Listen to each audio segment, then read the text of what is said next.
자, 유튜브 시청자 여러분들 대단히 반갑습니다. 바른 목소리를 전하는 채널, 기본적으로 자유시장 경제를 신봉하고 자유대한민국을 이제 수호하는 데 관심이 많은 청년 우파 채널, 이제 우파 성향을 가지고 있는 채널, 유튜브 닉네임 얼음사이다입니다.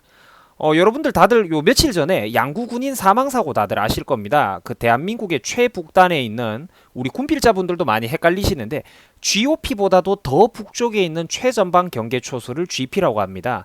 그 철책 우리가 흔히 생각하듯이 철책 안쪽에 있는 그 군부대가 아니라 철책보다도 더 북쪽에 철책 바깥쪽에 있는 철책보다도 더 북쪽에 있는 그 초소를 이제 GP라고 합니다. 이제 북한 철책과 남한 철책 사이에 있는 그 비무장지대 뭐 그런 공간 거기에도 군사 초소가 몇 개가 있거든요. 거기를 GP라고 하는데 어쨌든 대한민국 최북단에서 불쌍한 20대 초반의 젊은 군인이 이제 총상을 입어가지고 사망을 했습니다. 뭐 여러 가지 말들이 많고 음모론도 많기는 한데 일단 현재까지는 그 이제 병사의 그런 어떤 복무 스트레스 등에 따른 자살이라고 합니다. 물론 뭐 혹시나 그래 뭐 부대에서 선우임병들의 뭐 갈굼이라든지 괴롭힘이 없었는지 뭐 이런 건 이제 추후 수사 결과가 나와 봐야지 알겠죠. 당연히 엄정한 수사가 이루어져야 할 텐데 어쨌든 일단은 저는 이제 북한의 뭐 음모 뭐 이러다 저도 이제 북한 정말 싫어하는데 김정은 개새끼 북한 3대 세습 개새끼 북한 정말 싫어하는데 일단은 이제 뭐 북한 소행인데 우리 정부가 뭐 숨긴다 뭐 저도 문재인도 싫어하지만 이런 부분에까지의 이야기는 일단 음모론이니까 아직까지는 그냥 넘어가도록 하겠습니다. 이거 우리 형님 어르신들 이제 어쨌든 그 불쌍한 GP 총기 사고로 이제 젊은 군인이 사망을 했어요. 일단 완벽한 팩트만 가지고 설명을 해봅시다, 여러분. 굉장히 이제 이 불쌍한 김일병의 죽음에 대해서 굉장히 이제 흥미로운 이야기가 하나 나왔습니다. 바로 그 남북 군사 합의 때문에 이제 군사 그 이제 최전방에 요즘 우리 형님들 그 잘 모르시겠지만 최전방에 지금 그 이제 비행 금지 구역이 설정돼 가지고 이제 군대 응급 헬기가 제때 못 떠 가지고 우리 그 불쌍한 김일병이 죽었다. 이제 군대 헬기가 못 떴기 때문에 그 이제 김일병이 후송이 늦어지면서 이제 이렇게 죽었다. 뭐 이런 주장이 나와가지고 이제 지금 시끄러운 논란이 되고 있습니다. 근데 이게 주장이 아니라 뭐 사실상 팩트라고 봐야 돼요. 여기 보면 이제 뭐 자유한국당 백승주 의원실에서 발표한 자료인데 이거 뭐 꼭 우리 자한당 싫어하는 분들이라고 해도 이 자료가 사실 뭐 조작된 자료라든지 틀린 자료는 아닙니다. 일단 한번 여러분들이 우리 좌우를 떠나서 한번 팩트만 확인해 보자고요. 16일 오후 5시 3분에 뭐 GP 화장실에서 이제 김일병이 이제 총상을 입은 채 발견됐다고 합니다. 이제 과다 출혈을 흘리고 있는데 일단 이때까지는 헐떡거리면서 숨은 살아 있었나 봐요. 그러다가 이제 이렇게 몇십 분이 지나는데 그게 또 사람이 다친다고 해서 뭐 요이 땅 하면서 갑자기 뭐 한 번에 또 이렇게 응급 수송이 안 되지 않습니까? 발견하는 데까지 시간이 걸리고 또 그 부대에서는 상급 부대에다가 의무대 뭐 후방에 있는 의무부대에다가 후송 헬기 지원도 요청을 해야 되고 그럼 그쪽에서도 또 허가를 받아가지고 헬기가 또 이래 대차가 돼야 되고 헬기는 또 이륙 준비를 완료했고요. 근데 사실 이래가지고 바로 최전방 부대로 날라와가지고 애를 실어서 갔더라면 정말 좋았을 겁니다.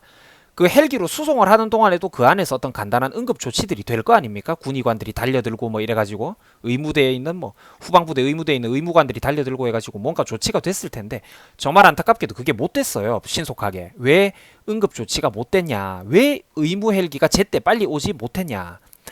문재인 정부가 그 문재인 정부가 여러분들도 뭐 이 자료 잘 보이시겠지만 그 문재인 정부가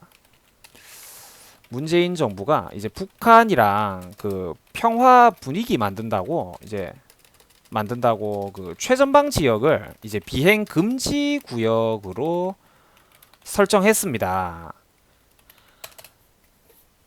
이게 그러니까 뭐 서로 뭐 비행기 날아다니고 기존에는 이제 비행 금지 구역 이런 게 딱히 없었는데 각자의 영토 각자의 그 영공에서는 그게 비행 금지 구역이 딱히 없었는데 이걸 설치한 이유가 뭐냐면 뭐 그거죠.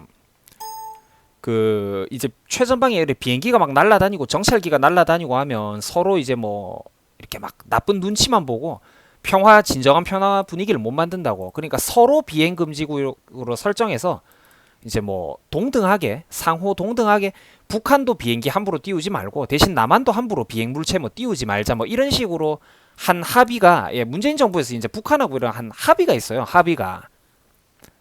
북한과 합의. 그 이제 그게 바로 그 최전방 지역 비행 금지 구역 설정인데 우리 뭐 이제 저보다 어린 1, 20대 학생들이든 또는 이제 한창 사회생활하고 계시는 뭐 3, 40대 직장인 분들이든 혹은 또 저희 세대보다도 나이가 더 많으신 뭐 50대, 60대, 70대 어르신들이든 여러분들 좀 기본적으로 똑바로 이제 머리에 개념 박힌 분들이라면 이게 뭘 의미하는지 느낌이 좀 오십니까? 최전방 지역을 비행 금지 구역으로 설정한다?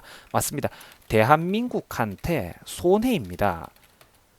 여러분들 비행기, 정찰기, 뭐 항공 정찰 전력들 통칭하죠. 뭐 이런 것 이런 식으로 항공 정찰 전력 뭐 또는 뭐 전투기 등등 비행기, 정찰기, 뭐 전투기 이거 항공 정찰 전력이 뭐 무력 수단이든 뭐든 간에 일단 통칭합시다.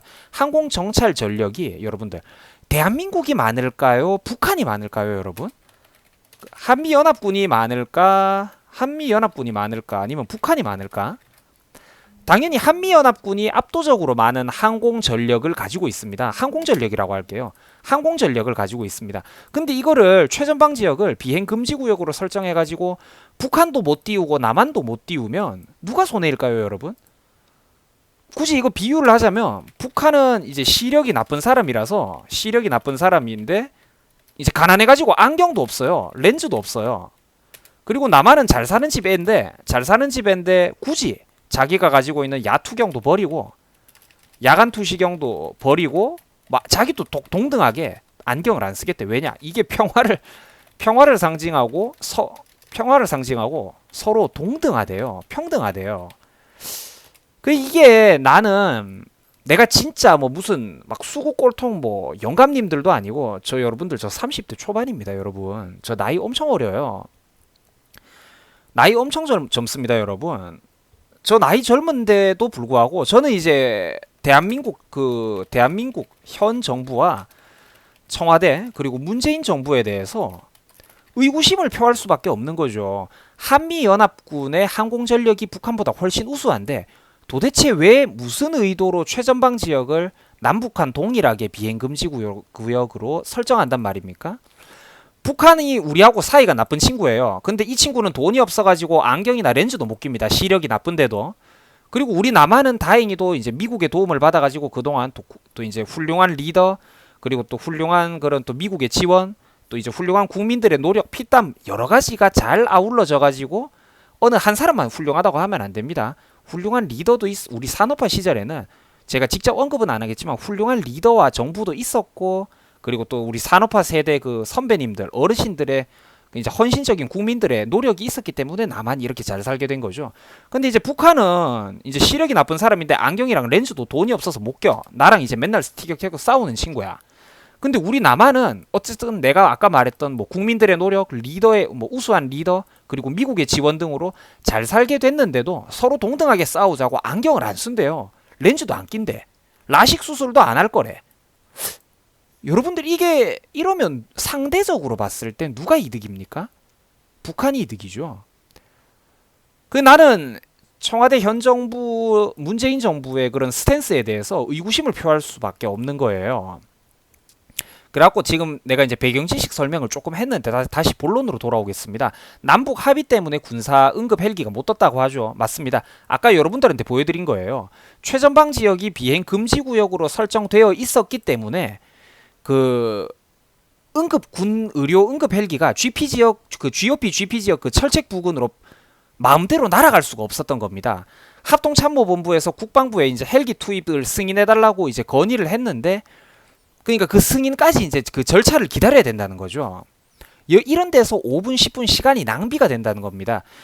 군인이 다쳤다고 하면 그 관련 있는 이제 가장 밀접한 서로 연관이 있는 그 하급 부대들끼리 즉시 이게 공조가 돼갖고 그 시설을 동원하고 앰뷸런스가 동원되고 그거 구급 헬기가 동원이 돼야 정상인데 왜 이거를 뭐 최상급 부대 뭐 이런 국방부까지 이렇게 보고를 하고 또 대답을 기다려야 되고 이런 불필요한 절차가 왜 필요하단 말입니까? 근데 아까 말씀드렸다시피 문재인 정부가 북한이랑 평화 분위기 만든다고 최전방 지역을 비행 금지 구역으로 설정했기 때문에 군대 단독으로 응급 헬기를 사성 장군이라도 안 되는 겁니다. 군대 단독으로 군사 응급 헬기를 이제 출동시키라고 명령을 못 내리고 문재인 정부 청와대가 합의를 한 게 있기 때문에 이제 그 군사에 관한 최상급 정부 행정부 기관인 국방부에다가 우리 군인이 지금 피를 흘리고 다쳤답니다. 응급 헬기 띄워야 되는데 제발 허락 좀 해주십시오라고 이렇게 쓸데없는 족같은 절차를 밟아야 된다는 겁니다. 33분경에 해가지고 10분 뒤에 국방부에서 헬기 투입을 승인했다지만 국방부에서 헬기 투입 승인하기 5분 6분 전에 이미 이제 김일병은 사망을 해버렸죠. 그래가지고 뒤늦게 헬기 투입 명령이 떨어져 봤자 이미 김일병은 사망했기 때문에 의무사령부에서는 김일병의 사망으로 헬기 임무를 해제시켜 버렸습니다. 시간 실컷 다 지나고 나서 뭐 사람은 이미 이제 불쌍한 김일병은 요단강 건너가고 없는데 이제 와가지고 국방부에서는 뭐 헬기 투입 우리 헬기 투입 좀 하겠습니다. 북한에 또 통지를 했대요. 씨발 누가 보면 북한이 우리 상급 부대인 줄 알겠어. 어? 누가 보면 북한이 최상급 대한민국 행정기관인 줄 알겠다고요. 그래서 이제 여러분들 재밌게 영상 보셨습니까? 이제 강원도 양구 GP에서 김일병이 이제 총상을 입고 사망을 했습니다. 그런데 이 뒷 배경에는 문재인 정부의 북한 합의, 그래갖고 최전방 지역을 비행 금지 구역으로 설정하자. 서로 동등하니까 라고 하는 이 배경이 있었다는 겁니다. 바로 이것 때문에 응급 헬기가 제때 못 뜨고 그로 인해서 김일병이 그 유의미한 응급 조치 신속한 후송을 못 받았다는 거죠. 이게 정말 큰 문제라고 생각합니다. 물론 문재인이 직접적으로 뭐 김일병의 멱살을 잡고 죽인 거는 아니지만 이 사람의 생각 없는 그 북한과의 그 외교적 합의로 인해서 김일병이 직간접적인 피해를 본 것은 팩트라는 겁니다. 이게 잘못됐다는 겁니다. 제가 욕을 하는 거는 이런 거는 우리가 좌우 떠나서 분명하게 좀 형님들 우리 시청자분들 비판을 할 줄 아셔야 됩니다. 만약에 이명박 박근혜 정부에서 이런 짓을 했어도 그건 당연히 비판을 해야 되는 거고 반대로 그들은 이런 짓거리까지는 하지 않았는데 문재인 정부는 이런 북한과의 변화를 도모했고 결국 그 연장선으로 그 나비의 날갯짓에 태풍이 불어가지고 최전방 비행 금지 구역 설정으로 인해서 응급 헬기가 제때 못 뜨고 김일병은 빠른 응급 조치 신속한 후송을 받지 못하고 이제 죽어버린 거죠. 누가 봐도 여기에는 거대한 인과관계가 있습니다. 이런 게 잘못되었다는 것입니다, 여러분. 정말 안타깝죠. 이런 거 좀 고쳐 나가야 됩니다. 요즘 문재인 정부 정말 무슨 생각인지 모르겠습니다. 대한민국 국민이 아니라 북한이 먼저라고 생각하는 태도 굉장히 마음에 안 듭니다. 수고 많으셨습니다.